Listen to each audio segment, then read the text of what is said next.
A les portes ja de l'inici de les activitats centrals del Bijàs, aquest dimarts a la tarda celebrava el Fòrum Verger Balaguer de Caixa Penedès una jornada tècnica d'agricultura biodinàmica.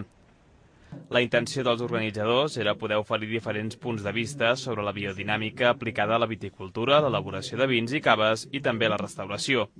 Per tal de parlar-ne es comptava amb ponents representants de diversos sectors. El primer en parlar va ser Daniel Pasquet, expert en viticultura i biodinàmica de la zona francesa de Saint-Émilion. Pasquet va destacar la importància de canviar la manera de treballar la terra per tal d'orientar-se més a una interactuació i aprofitament dels recursos, que no pas a l'explotació pura i dura que es fa actualment en la majoria de territoris.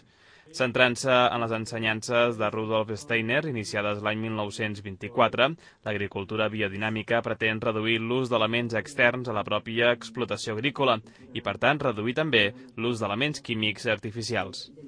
L'objectiu seria millorar la qualitat dels aliments i, sobretot, la seva qualitat energètica. L'agricultura biodinàmica és l'ancêtre de l'agricultura biològica. L'agricultura biodinàmica és l'ancestre de l'agricultura tradicional.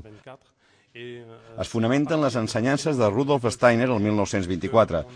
A partir d'aquí es desenvolupen tècniques de millora dels terrenys i de la qualitat dels aliments que no es podien aconseguir amb l'agricultura tradicional. De fet, en aquests moments, aquest tipus d'agricultura s'està aplicant a diversos punts d'Europa i a l'estat espanyol, principalment a la Rioja i Navarra. Cada cop, però, sembla que hi ha més interès per aquest tipus d'agricultura. Pasquet comentava que en aquest cas cal tenir present que si volem parlar de rendibilitat s'ha de fer contemplant la rendibilitat social més que no només la purament econòmica de la biodinàmica.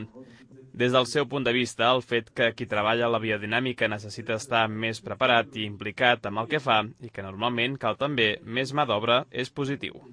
La rentabilitat tècnica o rentabilitat econòmica, elle passe. La rentabilitat tècnica econòmica depèn d'altres nivells de qualificació que els puraments econòmics.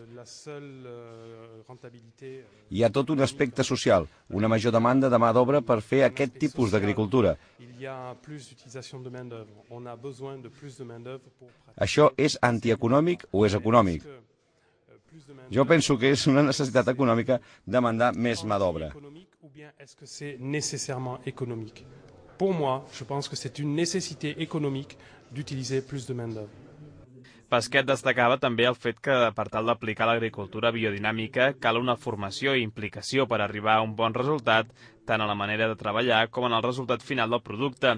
No es pot treballar de manera mecànica com si es fos un robot. D'altra banda, tot just abans de començar la jornada, Joan Terrada considerava que estava sent tot un èxit de convocatòria. El president de l'Acadèmia Tastavins apuntava que havien hagut de tancar les inscripcions davant de les expectatives que havia aixecat aquesta jornada tècnica. Es plantejaven ja per al proper any fer-ho més extens. La resposta ha sigut sensacional. Hem hagut de dir prou, perquè si no, no hi hauríem prou ponents, prou temps, prou hores. Hem començat avui amb un dinar, que l'hem fet al restaurant al Mercat, un dinar biodinàmic. També vam haver de dir prou, no hi cabia més gent, realment sensacional.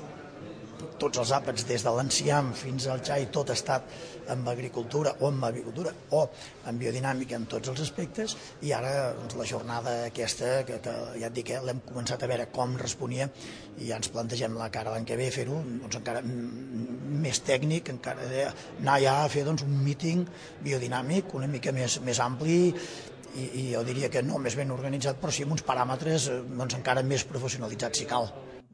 Tant la sessió de tast de dilluns com aquesta jornada tècnica de dimarts s'emmarquen en el seguit d'activitats que aquesta setmana s'estan fent a Vilafranca prèvies a l'inici d'aquest divendres del Bijàs.